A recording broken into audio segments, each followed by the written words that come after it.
Refleksi Harian Advent, hari Rabu, minggu keempat Advent. Zakaria percaya.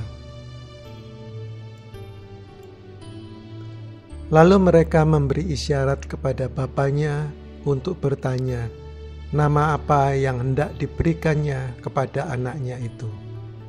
Ia meminta batu tulis, lalu menuliskan kata-kata ini. Namanya adalah Yohanes. Dan mereka pun heran semuanya. Dan seketika itu juga terbukalah mulutnya dan terlepaslah lidahnya. Lalu ia berkata-kata dan memuji Allah. Injil Lukas bab 1 ayat 62 sampai dengan 64. Refleksi. Kisah indah kita berlanjut saat kita semakin dekat dengan perayaan hari Natal kelahiran Kristus. Hari ini kita sekali lagi merenungkan pribadi Zakaria, ayah dari Santo Yohanes Pemandi.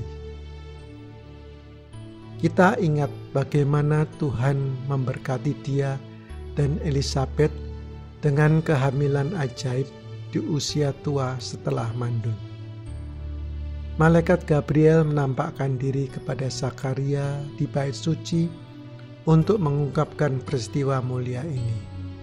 Tetapi Zakaria menerimanya dengan rasa tidak percaya. Akibatnya, dia bisu sampai sesudah kelahiran Yohanes. Dalam arti tertentu, kita mengatakan bahwa Zakaria memperbaiki kesalahannya. Dia memperbaikinya dengan membuat pilihan iman dan bertindak berdasarkan itu. Ini adalah kesaksian yang luar biasa bagi kita semua, karena kita semua telah gagal dalam iman dengan satu atau lain cara. Dalam kasus Zakaria, Tuhan menghukumnya dengan berat, menghilangkan kemampuannya untuk berbicara. Tetapi apa yang kita lihat hari ini adalah bahwa kebisuan Zakaria bukan semata-mata sebagai hukuman, tetapi agar kemuliaan Tuhan dapat nampak melalui perkembangan iman Zakaria.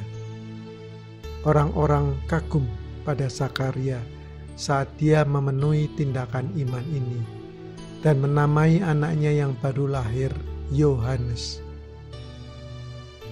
Jadi penderitaannya sekarang merupakan manifestasi dari kemuliaan Tuhan. Dalam kehidupan kita sering menunjukkan kegagalan iman. Kadang-kadang Tuhan menganggap pantas untuk memberikan hukuman sebagai pembelajaran untuk kita. Kita mungkin menanggung beberapa penderitaan atau kesulitan karena kegagalan kita untuk mendengarkan suaranya dengan sepenuh hati.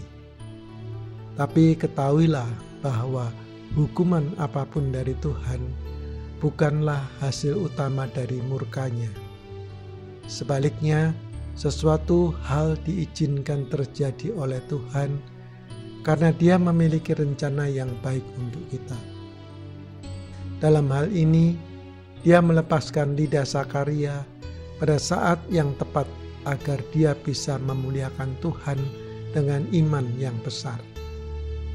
Dalam hidup kita harus mencari Tuhan Yesus untuk melakukan hal yang sama. Renungkan hari ini. Seringkali kita menanggung dan mengalami kesulitan akibat kelemahan kita sendiri, dosa atau kurangnya iman. Jangan melihat kesulitan sebagai hukuman. Sebaliknya, lihatlah itu sebagai kesempatan di mana Tuhan memanggil kita untuk kita boleh memberikan kemuliaan pada Tuhan. Tuhan, aku tahu aku kurang percaya dalam hidupku. Aku gagal untuk mempercayai semua yang Engkau bicarakan kepadaku. Akibatnya aku sering gagal mewujudkan kata-katamu. Ya Tuhan, ketika aku menderita karena kelemahanku, tolong aku untuk mengetahui bahwa ini dan semua penderitaan dapat menghasilkan kemuliaan bagimu jika aku memperbarui imanku. Tolong aku seperti Zakaria untuk selalu kembali kepadamu, dan gunakan aku sebagai alat kemuliaan-Mu yang nyata. Yesus, aku percaya kepadamu.